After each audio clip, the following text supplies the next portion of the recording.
ಬೇರೆದಕ್ಕೆ ಟಾಂಗ್ ಕೊಟ್ಟಿದ್ದಾರೆ ನರೇಂದ್ರ ಮೋದಿ. ಹಾಗಾಗಿ ಆದರೆ ಮಕ್ಕಳ ಸಮಸ್ಯೆ ಅದು. ಅಫ್ಕೋರ್ಸ್ ತುಂಬ ಜನ ಪದ ಉಪಯೋಗಿಸೋಕೆ ಬರಲ್ಲ, ಡೈಲೆಕ್ಸಿಕ್ ಕಿಡ್ಗಳಲ್ಲಿ ಯಾವಾಗಲೂ ಕೂಡ ಅದರಿಂದ ವಾಪಸ್ ಬರೋದಕ್ಕೆ ಭಾಳ ಪ್ರಯತ್ನ ಪಡ್ತಿರ್ತಾರೆ, ಬಟ್ ಕಷ್ಟ ಆಗ್ತಿರುತ್ತೆ. ಆ ಮೂಲಕ ಅದು ಸಂವಾದ ಅಷ್ಟೇ. ಇನ್ನು ರಾಜ್ಯದ ರಾಜಕಾರಣಕ್ಕೆ ಬರೋಣ. ಲೋಕಸಭಾ ಸೀಟು ಹಂಚಿಕೆ ವಿಚಾರಕ್ಕೆ ಸಂಬಂಧಪಟ್ಟ ಹಾಗೆ ಇವತ್ತು 9:30ಕ್ಕೆ ಸಮನ್ವಯ ಸಮಿತಿ ಸಭೆ ಇದೆ. ಇದೀಗ ಬರ್ತಿರುವಂತಹ ಬ್ರೇಕಿಂಗ್ ನ್ಯೂಸ್. ಬಿಸಿ ತುಪ್ಪ ಒಂದು ಕಡೆ ಕಾಂಗ್ರೆಸ್ಗೆ, ಇನ್ನೊಂದು ಕಡೆ JDSಗೆ. ಅವರಿಬ್ಬರ ನಡುವೆ ಸಮನ್ವಯತೆ ಮೂಡಿತ್ತಾ? CM ಕುಮಾರಸ್ವಾಮಿ ಮಗನ ಸ್ಪರ್ಧೆಗೆ ಸಿದ್ದರಾಮಯ್ಯನವರು ಒಪ್ಪುತ್ತಾರಾ ಅನ್ನೋದು ಈ ಕ್ಷಣದ ಬ್ರೇಕಿಂಗ್ ನ್ಯೂಸ್. ದೇವೇಗೌಡರ ಮೊಮ್ಮಗನ ಸ್ಪರ್ಧೆಗೆ ಓಕೆ ಅಂತಾರ ಸಿದ್ದು? ನೋಡೋಣ ಬ್ರೇಕಿಂಗ್ ನ್ಯೂಸ್ನಲ್ಲಿ.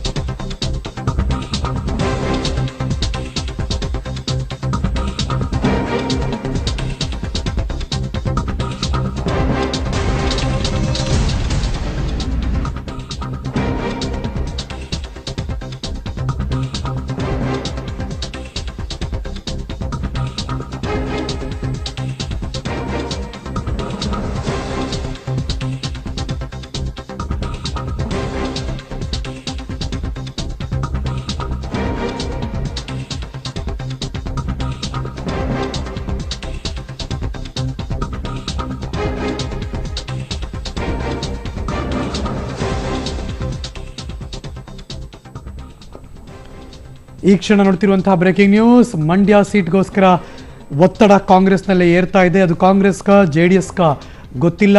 ಆ ಹಂಚಿಕೆ ಗೊತ್ತಾಗಬೇಕು. 6 ಕ್ಷೇತ್ರ, 5 ಕ್ಷೇತ್ರ, 9 ಕ್ಷೇತ್ರ ಹಿಂಗೆ ಹೋಗ್ತಾನೆ ಇದೆ ಹಿಂದೆ ಮುಂದೆ ಎಲ್ಲ ಕೂಡ. ಹಳೆ ಮೈಸೂರು ಭಾಗ ಯಾರಿಗೆ ಸೇರುತ್ತೆ, ಮೈಸೂರಿಯಲ್ಲಿ ಹಾಸನ ಯಾರು, ಮಂಡ್ಯ ಯಾರು, ಇದೆಲ್ಲವೂ ಕೂಡ ಡಿಸೈಡ್ ಆಗಬೇಕು. ಸಮನ್ವಯ ಸಮಿತಿ ಅಧ್ಯಕ್ಷ ಹಾಗೂ ಮಾಜಿ ಮುಖ್ಯಮಂತ್ರಿ ಸಿದ್ದರಾಮಯ್ಯನವರು, ಸದಸ್ಯರಾದ CM HD Kumaraswamy, DCM doctor G Parameshwar, ರಾಜ್ಯ ಕಾಂಗ್ರೆಸ್ ಉಸ್ತುವಾರಿ KC ವೇಣುಗೋಪಾಲ್, JDSನ ರಾಷ್ಟ್ರೀಯ ಪ್ರಧಾನ ಕಾರ್ಯದರ್ಶಿ ಡ್ಯಾನಿಶ್ ಅಲಿ ಪಾಲ್ಗೊಳ್ತಾರೆ. ಹಳೆ ಮೈಸೂರು ಭಾಗ, ಹಾಸನ, ಮಂಡ್ಯ ಸೇರಿದಂತೆ 5-6 ಕ್ಷೇತ್ರವನ್ನು JDSಗೆ ಬಿಟ್ಟು ಕೊಡುವ ಯೋಚನೆ ಕಾಂಗ್ರೆಸ್ನಲ್ಲಿದೆ. ಆದರೆ ಮಂಡ್ಯದಿಂದ ಕಣಕ್ಕಿಳಿಯೋದಕ್ಕೆ ಮಾಜಿ ಸಚಿವ ಅಂಬರೀಷ್ ಪತ್ನಿ ಸುಮಲತಾ ಮುಂದಾಗಿದ್ದಾರೆ. ಅವ್ರಿಗೆ ಅವಕಾಶ ಕೊಡುವ ವಿಷಯದಲ್ಲಿ ಸಾಕಷ್ಟು ಚರ್ಚೆ ನಡೀಬಹುದು ಅನ್ನೋ ಮಾಹಿತಿ. ಮತ್ತಷ್ಟು ಮಾಹಿತಿ ನಮ್ಮ ಸಹೋದ್ಯೋಗಿ ಪೊಲಿಟಿಕಲ್ ಬ್ಯೂರೋ ಇಂದ ಸೀನಿಯರ್ ಸ್ಪೆಷಲ್ ಕರೆಸ್ಪಾಂಡೆಂಟ್ ಸುಕೇಶ್ ದೂರವಾಣಿ ಸಂಪರ್ಕದಲ್ಲಿ. Good morning Sukesh. Very good morning Harish. ಇದು ತುಂಬಾ ದಿನದಿಂದ ಅಳೆದು ತೂಗಿ ಮಾಡುತ್ತಿರುವಂತಹ ಕೆಲಸ ಇದು. ಯಾಕೋ ಇವತ್ತು ಬಗೆಹರಿಯೋ ರಕ್ಷಣಾ ಕಷ್ಟ ಸಾಧ್ಯ ಅಂತ ಅನಿಸ್ತಾ ಇದೆಯಾ ಹರೀಶ್? ಬಹುಶಃ ಇವತ್ತು ನಡೀತಕ್ಕಂಥ ಸಮನ್ವಯ ಸಮಿತಿ ಸಭೆಯಲ್ಲಿ ಬಹುತೇಕ ಎಷ್ಟು ಸ್ಥಾನ ಹಂಚಿಕೆ ಅನ್ನುವಂತ ಒಂದು ಟೆಂಟೇಟಿವ್ ಆದ ಒಂದು ಲೀಸ್ಟ್ ರೆಡಿ ಆಗುವಂತ ಸಾಧ್ಯತೆ ಇದೆ. ಆದ್ರೆ ಎಲ್ಲವೂ ಕೂಡ ಇಲ್ಲೇ ಅಂತಿಮವಾಗುತ್ತೆ ಅಂತ ಹೇಳಲಿಕ್ಕೆ ಸಾಧ್ಯ ಇಲ್ಲ. ಯಾಕಂದ್ರೆ JDSನ ಕೆಲವು ಡಿಮ್ಯಾಂಡ್ಗಳಾಗಿದೆ ಮತ್ತು ಕಾಂಗ್ರೆಸ್ನ ಕೆಲವು ಪಟ್ಟುಗಳು ಕೂಡ ಹಾಗೆ ಇದೆ. ಹಾಗಾಗಿ ಅನಿವಾರ್ಯವಾಗಿ ಕೊನೆ ಗಳಿಗೆಯಲ್ಲಿ ಹೈಕಮಾಂಡ್ ಮಟ್ಟಕ್ಕೆ ಹೋಗಿ ದೆಹಲಿಯಲ್ಲೇ ಅಂತಿಮ ಆಗುವಂತ ಸಾಧ್ಯತೆಯನ್ನು ಕೂಡ ತಳ್ಳಿ ಹಾಕುವಂತಿಲ್ಲ. ಆದ್ರೆ ರಾಜ್ಯ ನಾಯಕರ ಅಭಿಪ್ರಾಯ ಏನಿದೆ ಅನ್ನುವಂಥದ್ದು ಮುಖ್ಯವಾಗುತ್ತೆ. ಹಾಗಾಗಿ ರಾಜ್ಯ ಕಾಂಗ್ರೆಸ್ ನಾಯಕರು ಮತ್ತು JDS ನಾಯಕರ ನಡುವಿನ ಒಂದು ಮುಕ್ತವಾದ ಚರ್ಚೆಗೆ ಇವತ್ತಿನ ಸಮನ್ವಯ ಸಮಿತಿ ವೇದಿಕೆ ಆಗುವಂತ ಸಾಧ್ಯತೆ ಇದೆ ಹರೀಶ್. ಒಂದ್ ಕಡೆ KPCC ಅಧ್ಯಕ್ಷರು ಮಾತಾಡ್ತಿರ್ಬೇಕಾದ್ರು ಸುಮಲತಾ ಅವ್ರ ವಿಚಾರಕ್ಕೆ ಸಂಬಂಧಪಟ್ಟ ಹಾಗೆ ಅದು ಕಾಂಗ್ರೆಸ್ಗ JDSಗ ಭಾಗ ಅಂತ ಡಿಸೈಡ್ ಆಗ್ತೀವಿ, ಆಮೇಲೆ ನೋಡೋಣ ಅಂದ್ರು. ಅಂದ್ರೆ ಎಲ್ಲೋ ಒಂದ್ ಕಡೆ ಸುಮಲತಾ ಅವರ ಸ್ಪರ್ಧೆನೇ ಒಂದು ದೊಡ್ಡ ಮಟ್ಟದ ಬಿಸಿ ತುಪ್ಪ ಆಗೋಯ್ತಾ?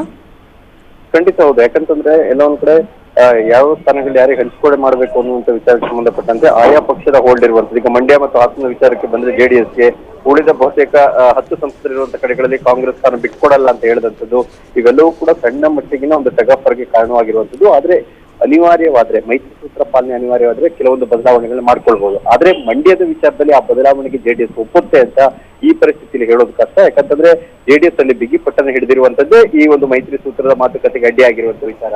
Harish, thank you so much Sukhesh ಶಿಕ್ಷಣದ ಮಾಹಿತಿಗಾಗಿ. ಇದೀಗೊಂದು ಬ್ರೇಕಿಂಗ್ ನ್ಯೂಸ್ ಬರ್ತಾ ಇದೆ, ಬನ್ನಿ ನೋಡೋಣ.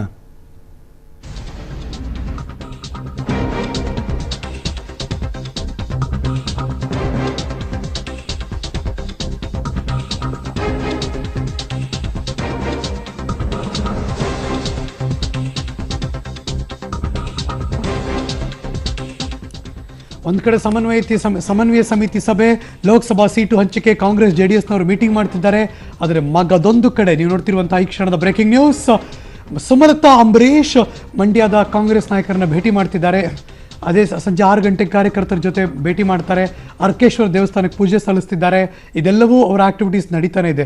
ಕಿಲಾರ ಗ್ರಾಮದಲ್ಲಿ ಸಂಜೆ 6 ಗಂಟೆಗೆ ಅವರು ಕೂಡ ಕಾಂಗ್ರೆಸ್ನ ಆ ಕಾರ್ಯಕರ್ತರನ್ನ ಭೇಟಿ ಮಾಡ್ತಿದ್ದಾರೆ. ಅವ್ರ ಕೆಲಸ ನಡೀತಾನೆ ಇದೆ. ಈ ಕಡೆ ಕಾಂಗ್ರೆಸ್ ಮತ್ತು JDSನ ಸಮನ್ವಯ ಸಮಿತಿ ಸಭೆ, ಸೀಟು ಹಂಚಿಕೆ ವಿಚಾರಕ್ಕೆ ಮೀಟಿಂಗ್, ಇದೆಲ್ಲವೂ ಕೂಡ ಇನ್ನೊಂದು ಕಡೆ ಬೆಳವಣಿಗೆ.